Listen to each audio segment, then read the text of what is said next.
Hello, Pastor Deborah here, and I want to welcome you to another wonderful teaching episode of the King and Kingdom series, our leadership development. This is going to be episode number 21 that we've been working through. The words of God Himself to all of humanity. Now, not to our biological body or to our brain, our soul, our heart, but to our spirit.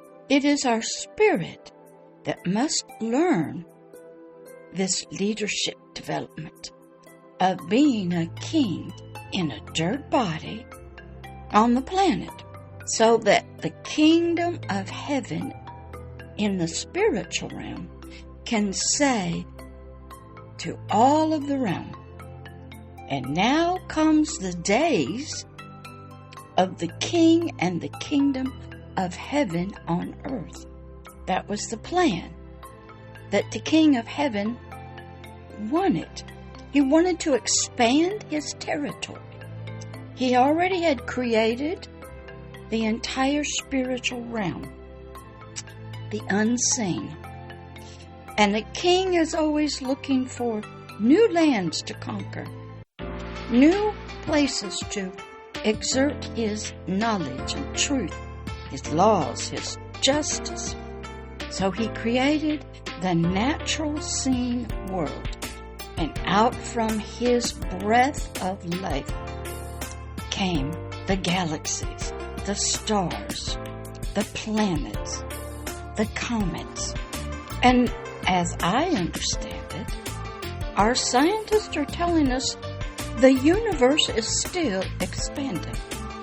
They call it sort of the Big Bang theory, that from somewhere in the billions and billions and billions and billions of light years past, something exploded and has sent forth rocks and comets and gases and moons and planets and solar systems. And it is still happening now when you look through the Hubble Telescope and all that NASA and so many other space agencies are doing. You see the birth of new stars. You see the death of stars, the new galaxies. And that's what a king does. He looks for new lands to conquer, to put his governmental system in. So here on our planet, called Earth, he did that. And the governmental system was the kingdom of heaven, with its laws of justice and righteousness, agape love, joy, and peace. That was to be in the unseen spirit, you, whose spirit was inside of a dirt body. And so from the unseen kingdom of heaven to the spirit, out through your soul and your physical body, the kingdom of heaven could be seen and known, heard. God even gave all of creation, the stars, the sun, the water, the birds, the animals, a voice. Everything is speaking about Him, crying out to Him. So He put humanity, us, on this planet to be His representative, His prime ministers, to bring forth the kingdom of heaven and its kingship to all the planet. But that got all messed up. But to help us understand who we are, that we are to be a spiritual leader, both in the spirit realm and in the natural realm, and to all the earth and nature and the forces, we have to study. So here in this leadership development series of the King and Kingdom series, we've been doing just that. We've been working through scriptures of the Authorized King James Bible. In the last video, we had worked through Isaiah 60, verse 5. Isaiah was an Old Testament prophet that prayed a lot, and he heard the voice of God. He had a lot of interactions with Him, and God could talk to him. He would write it down and then speak it out to the nation of Israel. Don't get all upset. The word Israel means prince. Israel was the name given to the Spirit. Israel, prince. And so we're going to pick up some more in Isaiah 60. And we're going to hear from God ourselves about us and how He thinks about us, what He wants for us, what He was prophesying so many thousands of years ago to all of humanity. So let's pick up in Isaiah 60 at verse number 14. Now remember, the Bible is basically, as most religious books, they are books about our spirit who is very ignorant and needs a lot of learning, understanding.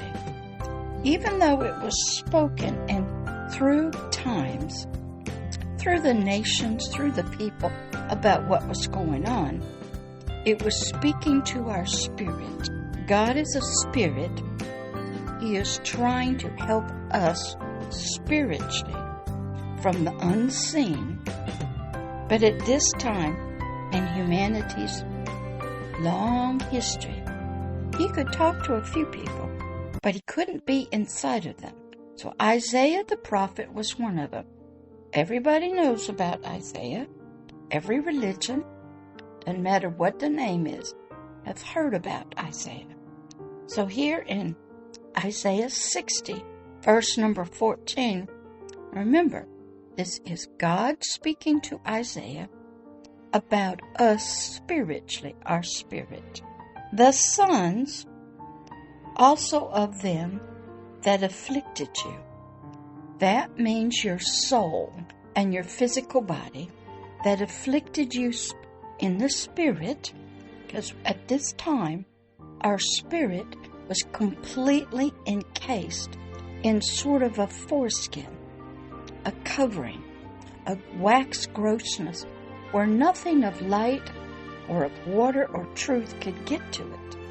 It was completely one with the lust of the eyes, the lust of the flesh, and the pride of our life. It had come so far down into the murky, miry clay of the flesh, and it wasn't able to get sort of reborn, rebirthed, free yet. But God is a prophetic God. He speaks into the future. He gives us hope. He gives us a future. And He tells us what is happening now and what is going to happen. Verse number 14. The sons also of them that afflict thee. Okay, that can mean your soul and all of its multiple personalities, your physical body, and it could also mean some spiritual things as well, shall come bending unto you. You will hope that your soul will come to you and say, please forgive me. I got off. I listened to the voice of the serpent. I listened to the voice of my senses, my flesh, my appetites. Please forgive me. And all they that despised you. Well, who despises the spirit? The soul does. The physical body does. And evil, wicked creatures of the kingdom of darkness do. And He is saying here, there is going to be a time in the future that all of they that despise you shall bow themselves down at the soles of your feet. Nature doesn't despise us. It is subjugated under Satan's cruelty. Our physical bodies does despise our spirit because our physical bodies are connected to our biological brain. And those two are powerful. They don't want to give up the control, the leadership of this human, which is three parts: a spirit, a soul that's in the biological brain, and the physical body. And He is saying that sometime in the future, these are going to, your spirit, your soul, and your physical body are going to bow down to you, and they shall call you spiritually the city of the Lord. Your spirit is sort of like a city where the Lord wants to live, have His temple, have his home, have his kingdom, and he calls this city Zion, the Holy One of Israel. A lot of people look at a nation and see it that way. Well, he's really talking about humanity as a whole, our spirits. Verse number 15. Whereas you spiritually have been spiritually forsaken and hated.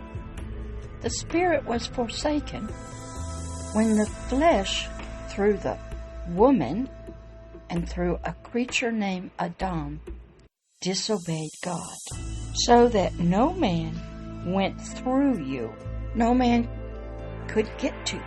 He says, but I will make you an eternal excellency, a joy of many generations. He is trying to tell us something's going to happen to us, good things, but he's also telling us our current condition. When you hear prophecy, it can be right about our right now condition. It can be what's going to happen in the short term, but also in the long term. And I want to end right here. I don't want to go too far because this gets more and more powerful. We have to go slow when you study. So this ends episode number 21, Isaiah 60, verse 14 and 15. And we'll pick up again in the next episode of our leadership development. In the next episode, we'll continue through Isaiah 60. It is vital that you hear about your condition as it is now spiritually and what God says it's going to be in the future. God is a futuristic God. He's going to be there for all of eternity. He's already has a new earth and new galaxies planned for us. This earth is so polluted with blood. We've killed each other. We've killed the animals. We were all supposed to be loving creatures to each other. We were never supposed to eat meat. We were to be vegetarians. We were not to kill each other. We were not to hurt each other, but we did. The earth is cursed. It does not bring forth its bountiful blessings to us. The weather is chaotic. It is subjected to Satan, the king of the darkness. We have no spiritual rulership. Our words are mainly powerless if they're not filled with fire and anger and hate, envy. Our spirits are encased in the darkness. They are ignorant. They are sunk down low in the lust of the eyes, the lust of the flesh, and the pride of life. They're covered in a wax grossness, asleep most of the time, and we have a long way to go. So you come back to the next episode of the King and Kingdom series, our leadership development. So God of eternity can say, now comes the days of the King, you, and the kingdom of heaven on earth. All right, this is Pastor Deborah. I'll see you in the next episode. Bye-bye.